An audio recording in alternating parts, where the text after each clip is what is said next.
most is over 50% of marriages end Right. in divorce. Right.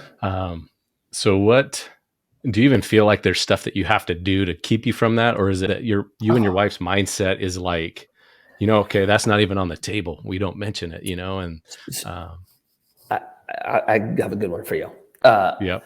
So first and foremost, for anyone listening who's married, if you're going through a hard time where it's tough, that's normal, right? I don't think there's a marriage that exists that, you don't have to work on. There was one time early on in our marriage where my wife even said it, like, maybe this isn't working. And the second that came out of her mouth, I was like, absolutely not. That is off the table. That I think is important, but that doesn't mean that we didn't get to a point where our marriage was failing. And so, there was a point for us, so 7 years in, and, I was traveling all the time. She was basically a single mom. I was going through just, the challenges after skateboarding of, identity and all that. And our marriage basically hit like an all-time low. Like, I came home one day and Jen was like, I am miserable. Like, this is not what I want in a husband. This is not what I want in a family. And so that's kind of scared the crap out of me. But then we started kind of working on it from there. We both started going to counseling. We ended up going to like this marriage retreat. That's actually kind of huge for us. But really, we started working on our marriage. And what was cool is, if it was summer of, let's call it 17, was a winter season for us, a real low. The following summer, we were almost like in a summer season. Like, speaking to our relationship, like, it was like maybe the best year we had ever had being married. And so I say that through the lens of this. Going through that process for us, as bad as it got, what we experienced on the other side was better than anything we had prior, kind of like a refining fire. And when you're able to experience the benefit of working through things, it encourages you, at least it did for us, looking out to the future, knowing that we're going to have hard times in front of us. And there's going to be points in our marriage where it's challenging. But we also know what it feels like to get through that time and where it leads to.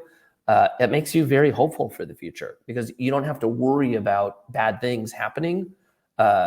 You can focus on what the outcome is as you move through them. I love that. That should give people hope that even if you are in a dark time in your marriage, and I have the same experience, very similar, right? Like, it's not always going to be like that. But right. Maybe some of the skill you have at the time and the inputs into your life, like, they definitely cause that. So some of it is your fault. You got to take ownership of that. But if you can get new skills, and you said that you went to counseling. And so that's something that we did. And it was like, I've said this before on the podcast even, but this is so powerful that I think strong men do marriage counseling, right? In my mind though, I always I don't want to express failure and go do that. That's a shameful thing to go get counseling, but it's where I got that. I have no idea, but I'm so glad that's gone. And I do want to encourage people because I saw the value in it. They help you work through something and give you skills that you just don't have right now. And so that's good on you, Mikey, for somebody gave me this vision or representation of what we're talking about. They were like, look, when you buy a car, do you go get the car tuned up? Do you take it to the mechanic to make sure everything's working right? You take care of it. Counseling is the same thing. It's basically maintaining your guys' relationship and making sure you guys have all the tools needed to thrive, right? And so, we don't only go when times are bad. Like, we'll just do like regular maintenance on it, Oh, that's good. It helps a lot. Yeah. That is good. So I'll be honest, part of my mindset too is I feel like I'm a little too frugal. Like, I don't want to spend money on that was also a thing. Like, not only did it show failure, but I didn't want to, for some reason, spend money on it because I felt like it was a waste. I'm like, oh, we could figure this out. And my mind kind of switched to where the things that I value, like, how the Bible says something like where your heart is, like, that's kind of where your pocketbook's at. You'll spend on the things that you care about. And I didn't do that, like, in my marriage and in those skill sets. I just didn't think that way.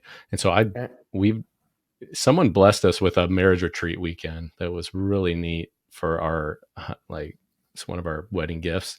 We've been married almost 14 years now, almost 15 in June. Um, but then when I started putting money in, like, to the counseling, and I didn't even think about doing it in the good time. So I'm glad you said that. Uh, that hits me. So recently I put out to my Facebook page, just like, so what are some of the tough things as being a dad? And so I want to transition a little bit, since you are a father of what, four? Right.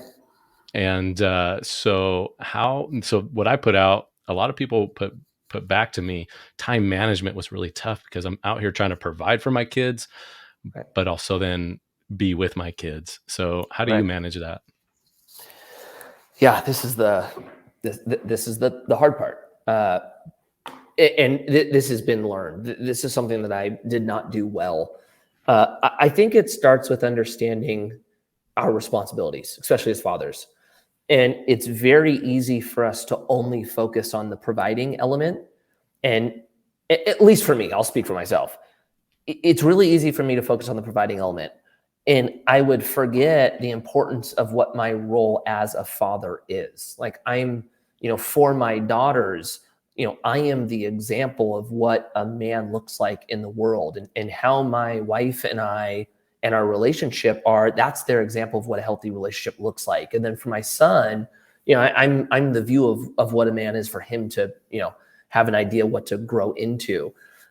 We neglect that part. It doesn't matter how much we provide. You're missing out on what I think our highest calling is, which is to build our kids up to thrive in their community. Once I kind of, had to continuously remind myself of the priorities and focus on that, that's when the time delegation, got better. But it took time, and there was little things, right? Like, I got to a point where my time delegation was pretty good, in the sense of, I'm leaving the house at 8:30. I'm going to leave my office at 5. I'm home at 5:30, and all of that window from 5:30 till the kids go to bed or I go to sleep, and even the mornings before I go to work, that's my family time. But my challenge was, even when I was home, I'm doing this. I'm on the phone. Even if the phone's not, in front of me, I'm thinking about, a lot of times what's going on with the company. And so my body was there, but I wasn't present. So once you get through the time blocking and making sure you're at home a certain percentage of time, it's really good to have, let's call it, guidelines on how present you are, right? Like, when we sit down for dinner, my phone, I can't even have my phone at the table. It's, 6 to 8, there's no phone. And then even in that, I need to make sure I'm having certain conversations with the kids. Certain percentage of time goes towards, like, playing with them. And then once I got it scheduled, then all you have to do is maintain it. Wow. Yeah. So you had to, like, you mentally defend the time that you allotted for them. Cause I've found the same thing. I think it's like the right thing. Okay. Yep. I scheduled this time with them, but then Right. you're right. The phone draws you away, and there's Yeah. so many things to process as, like, an entrepreneur, because you got deals in the work, you got paperwork coming, you got everyone sending you stuff. So Right. I appreciate you sharing that. I think it's I think very valuable. I think another thing to add too, which is important, is everyone listening to this is going to know what they personally struggle with, because a lot of this is based on personalities, right?